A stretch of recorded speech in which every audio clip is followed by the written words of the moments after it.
Vamos a conversar que tienen que ver con la economía, son datos de un informe del CREVA sobre informalidad y precariedad laboral. Esto es para el primer trimestre de 2019, está Gonzalo Sevilla en línea. ¿Cómo anda, Gonzalo? Buen día. ¿Qué tal? Buen día, ¿cómo están? Bien, bueno, ¿qué conclusiones podés mencionar del relevamiento que hicieron para estos primeros 3 meses de 2019?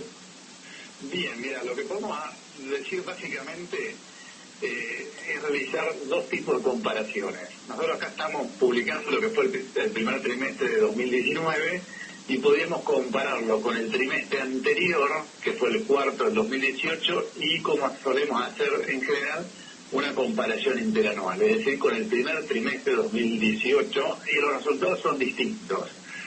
Si te parece, miramos el interanual. Nosotros lo que medimos es informalidad y precariedad, y para que el oyente tenga noción de lo que significa, digamos, la informalidad, digamos, un trabajador informal o no registrado es el que no cuenta con un montón de beneficios laborales. En general es que, digamos, no tiene vacaciones, no tiene aguinaldos, aportes, obra social, incluso si en el caso de despido tampoco tiene indemnización. Está desamparado de un montón de cuestiones, y el precario contiene al informal, y además son aquellos que tienen, digamos, por ejemplo, son trabajadores independientes que no realizan aportes, o trabajadores sin salarios, es decir, cuántos vemos nosotros que trabajan y no saben si van a cobrar por el trabajo que hacen. Entonces, esto para que la audiencia conozca esto. Cuando nosotros hacemos una comparación interanual, lo que nos arroja es un aumento en los indicadores. Un aumento, por ejemplo, lo que es informalidad, el primer trimestre del año pasado, teníamos un 24% de personas que estaban dentro de la informalidad y ahora aumentó un 27%, son 3 puntos porcentuales, y lo que es precariedad de un 29% que teníamos primer trimestre del año pasado a un 34%. Es decir, interanual lo que vemos es un aumento de un año al otro.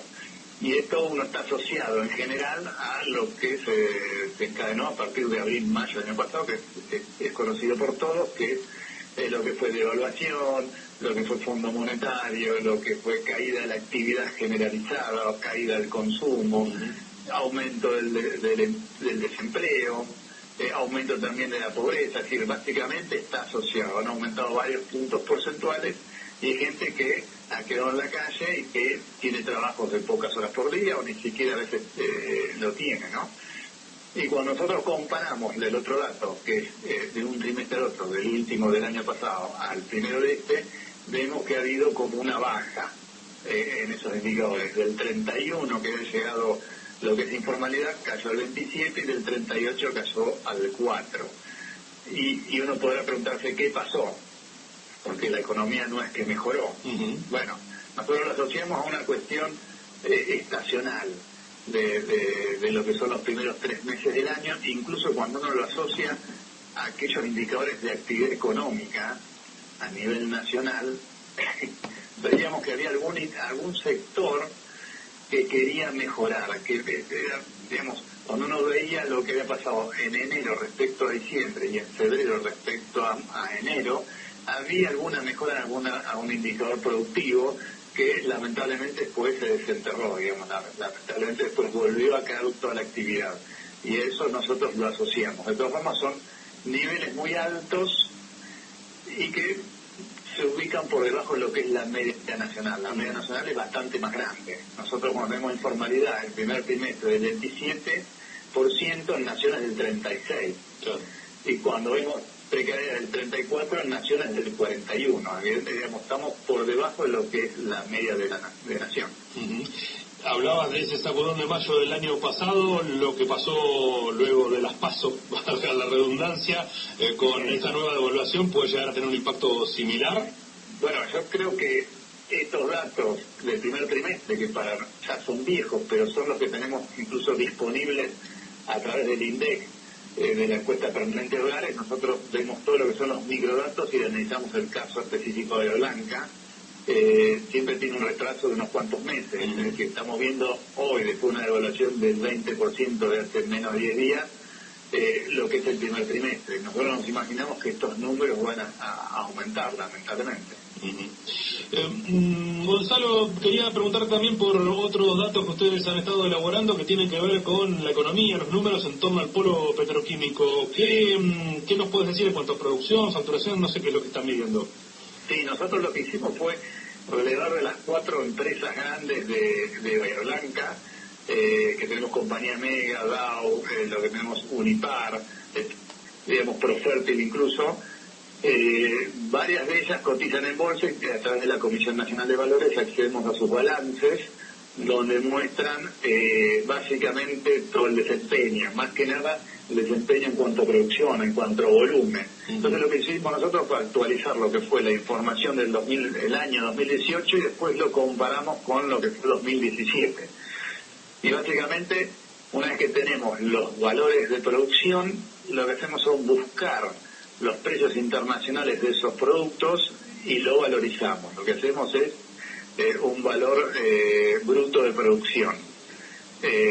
Y lo que observamos es que del 2017 al 2018 había una caída en la producción de un 10% aproximadamente, y cuando nosotros, bueno, asociado a lo que había sido la caída en la industria manufacturera del año pasado, que fue alrededor del 5%. Es decir, esa caída del 10% en la producción no es de extrañar, dado lo que pasó el año pasado, 2 devaluaciones, desplome de la actividad económica, baja el consumo, digamos, como que traccionó hacia la baja todo tipo de sector.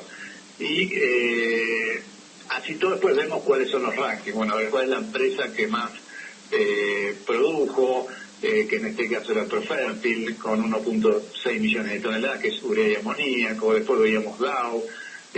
Bueno, vamos haciendo un ranking año a año y cómo se van moviendo y cuál es el porcentaje de participación. Y cuando nosotros valorizamos, que ese es el dato interesante, a nosotros nos da un valor de 3.000 millones, 3.2 mil millones de dólares, y que era 2% superior al 2017. Si bien había bajado la producción 10%, había mejorado un 2% la valorización en miles de millones de dólares. ¿Eso, digamos, por qué? ¿Por el costo de lo que producen y exportan? No, básicamente porque también hay una mejora de precios internacionales. Ajá. Nosotros tenemos que, cuando nosotros veíamos todos los productos que se realizan acá en Bahía Blanca, cuando veíamos sus precios internacionales veíamos que había habido un aumento promedio de los precios de alrededor de 9%.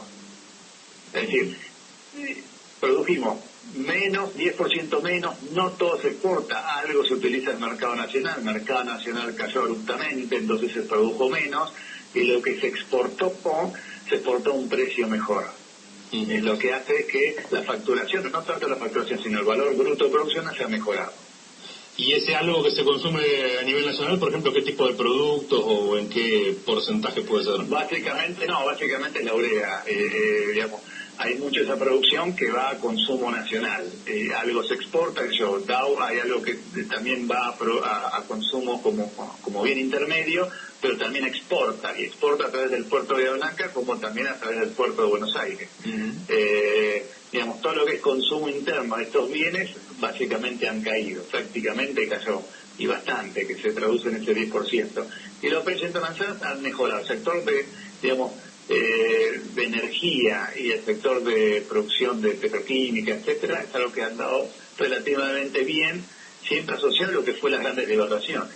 Cada vez que se devalúa, a nosotros nos conviene exportar más. Y esos dólares, digamos, ¿cómo entran en el juego del mercado nacional, pensando en esto de que, bueno, vivimos con el dólar de ahí, padeciendo en lo cotidiano las devaluaciones, pero todo este volumen de dólares, ¿cómo juegan, digamos, cómo entran, salen, dónde están? No, en definitiva, cuando uno exporta, lo que tiene son dólares en el exterior que los debe traer a la Argentina y los cambia automáticamente a través del Banco Central. El Banco Central se hace de esos dólares y los cambia el tipo de cambio del día de la fecha. La cuestión es que hay una normativa nueva de hace 3 años y medio del nuevo gobierno que, en vez de liquidar esos dólares yo creo que en su momento eran 180 días aproximadamente, lo extendió a 10 años. Eso significa que aquella persona o empresa que exporte tiene hasta 10 años para liquidarlo. Entonces, bueno, en situaciones complejas y de incertidumbre como las que estamos viviendo, el exportador analiza cuándo liquidar esos dólares. O sea, yo vendo, tengo los dólares afuera y tengo 10 años para traerlos y hasta 10 cambiarlos. años para... Claro, por eso. Y cuando lo mismo pasó con el sector agropecuario, con la gran cosecha que se tuvo este año, digamos, el exportador analiza en qué momento le conviene liquidar esos dólares. Si uno piensa que el dólar está atrasado y que hay ciertas presiones de devaluación, entonces muy posiblemente se resista a liquidarlos, esperando a que haya una devaluación y cuando traiga esos dólares tenga más peso de lo que tenía antes. Cuando, bueno, hablamos de todo esto, ¿qué impacto concreto tiene en la economía local? Bueno, no, el impacto es importante, sobre todo por las tasas, cuando uno ve las tasas, porque cuando uno analiza la cantidad de empresas que trabajan en el puerto, en el polo petroquímico, y sobre todo de lo que se exporta, lo que uno analiza es el aporte de las tasas municipales. Eso es un aporte de quizás 15% de lo que son las arcas municipales. Entonces, eso cuando hablamos en forma conjunta de polo petroquímico y lo que es a través de la exportación. Y después, en general, el polo petroquímico tiene, podríamos decir, arriba de 1.000 personas trabajando, de los cuales los perfiles son bastante profesionales, operarios muy calificados. Entonces tiene una mano de obra, un alto nivel de mano de obra, que también lo que hace es tener empresas satélites de servicios, contratados, etcétera, que están circundantes a la producción, que lo que genera nada es una mano de obra y un trabajo, una fuente laboral nueva. Ese es el impacto. Nosotros hablamos del sector agrícola-ganadero, mucho lo que se exporta a granel, no todo es la producción del sudoeste bonaerense, mucho viene del norte del país o de Córdoba, o la región, digamos, más fértil de la Argentina, que es más la zona núcleo. Entonces, esa digamos, se canaliza a través de Bahía Blanca, se va al exterior, pero después el dinero no necesariamente viene a Bahía Blanca. Gonzalo, muchísimas gracias, buen día. No, por favor, gracias a ustedes, adiós. Hasta luego. Ya está Gonzalo Sevilla, es economista jefe del CREVA, bueno, con dos temas. Uno, este informe que difundieron en las últimas horas sobre informalidad y precariedad laboral, y el otro sobre algunos de los datos del movimiento del polo petroquímico en cuanto a producción, bueno, exportaciones y ese impacto local. Después